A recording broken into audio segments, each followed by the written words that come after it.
Hey, welcome back to Flex Your Wealth, where we don't just chase money, build the mindset and systems to keep it, grow it, and pass it on. Let me ask you something. Have you ever looked at wealthy people and thought, man, they're lucky? Many people drift through life paycheck to paycheck, joking about being broke till payday, without ever truly confronting it. But meaningful change only starts when you face your situation with raw honesty. They probably had connections, money, or were just born into it. Born to a poor ferryman in New York, he recognized by the age of 16 that his family was deeply stuck. He didn't sugarcoat or make excuses for their struggles. Instead, he fully acknowledged the harsh reality, and that awareness lit the first spark that pushed him to rewrite his family's story. You need to grasp what separates assets from liabilities and how wealthy people view and handle money differently. Benjamin Franklin is a timeless example of this. Born into poverty as the son of a soap maker, he devoured every book he could find on topics like finance, science, and negotiation. That hunger for knowledge transformed him from a struggling printer's apprentice into one of the richest men in the American colonies. Today, there's even less excuse to stay ignorant. With resources like YouTube, personal finance classics such as Rich Dad, Poor Dad, and The Psychology of Money, plus countless free articles online, you can easily move from blindly guessing to making informed, strategic decisions about your money. But here's what most people miss. Wealth is a journey, and it happens in clear, predictable stages. It doesn't matter if you're starting at zero or even below zero. Nearly every wealthy person in history moved through these exact same steps. Today, I'll break down the 10 stages of going from broke to wealthy, show you how they build on each other, and even share examples of people from centuries ago to modern times who walk this path. So grab a notebook. This might be the blueprint you've been looking for. Stage 1 awareness. It all begins with a clear, often uncomfortable realization that you re-broke or stuck in a pattern that keeps you financially strained. Look at Cornelius Vanderbilt in the early 1800s. Stage 2 decision. The next crucial stage is making a firm choice, declaring once and for all, enough is enough. This is where most people get stuck. They linger in endless hoping, griping, or simply waiting for life to magically improve. The truly wealthy, however, draw a clear line in the sand. They don't just aim to survive. They commit to achieving real financial freedom. Cornelius Vanderbilt did exactly that. Witnessing his father's constant struggles, he resolved at just 16 that he wouldn't live the same way. He chose to dominate the shipping industry, and that single unwavering decision shaped every move he made afterward. Without such a decision, you remain adrift. But the instant you declare, I refuse to stay broke, I'll study, sacrifice, and fight for better, you switch from being passive to actively steering your future. Stage 3. Education after you've made the decision to change your financial life.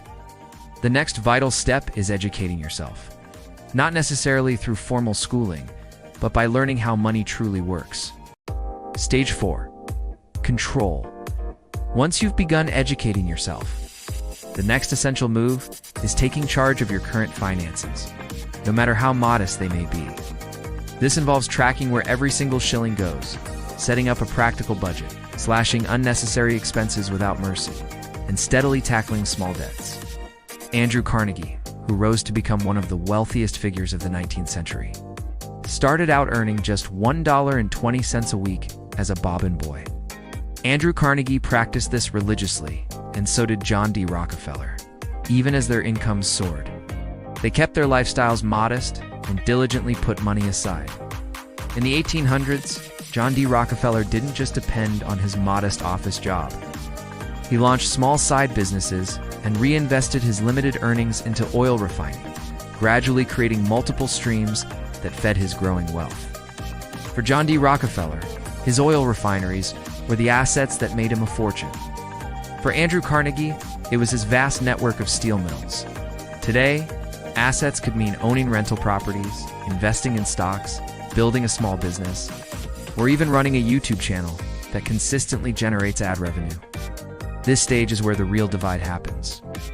While the middle class often rushes to spend on liabilities like expensive cars, the latest gadgets, or luxury lifestyles, the wealthy intentionally direct their money into assets first, knowing these will keep paying them for years to come. In today's world, this might look like freelancing, starting an online store, diving into affiliate marketing, or running a small local service. The idea is simple.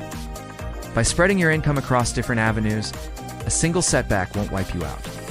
Figures like Carnegie, who donated over $350 million to libraries and education, and Rockefeller, who supported universities and medical research, understood that wealth isn't solely for personal enjoyment, but a tool to uplift others. First, understand your real financial situation. Then make a committed decision to improve. Next, educate yourself, take control of your money, and build an emergency cushion. From there, create multiple income sources, focus on acquiring assets rather than liabilities, and reinvest to harness the power of compounding. Protect your wealth wisely, and finally, use it to make a positive impact. Whether you're 18 or 50, you can begin at stage 1 today. So tell me, where are you right now? If this insight helped you, like the video, share it with someone who's still at stage 1 or 2, and subscribe to Flex Your Wealth. Here it's not just about making money, it's about building smarter lives and stronger futures. This is Flex, and I'll catch you in the next video. At this stage, the goal moves beyond extravagant spending to the real measure of success: how many lives you can improve. Ultimately, true wealth means not just freedom for yourself, but the power to create opportunities and positive change for others. Here you take the profits from your first ventures or investments and intentionally reinvest them to expand even further. John D. Rockefeller didn't stop after setting up a single oil refinery. He used the profits to buy out rivals, eventually building the Standard Oil empire. Likewise, Andrew Carnegie didn't limit himself to running steel mills. He acquired the mines, railroads, ships that fed and distributed his steel, creating an unbeatable network. This is also where compounding works its quiet magic. For instance, investing $100 at a 15% annual return grows into roughly $1.630 over 2 decades. The wealthy understand this deeply. They begin early, stay patient, and let time multiply their wealth behind the scenes. Wealthy individuals treat their earnings like farmers sowing seeds in many fields, ensuring that if one crop fails, others still thrive. This safety net allowed them to seize opportunities without the constant fear of going under. Unfortunately, many people overlook this stage. Wealthy individuals don't just excel at generating income, they are masters at preserving it. Take the Rothschilds family in Europe, for example. Their interlinked banking network, meticulous record-keeping, and commitment to privacy have allowed them to maintain and grow their fortune for over 2 centuries. Protecting your wealth means minimizing losses, making smarter reinvestment choices, and ensuring your legacy endures through generations. They rush into investments or start businesses with nothing set aside.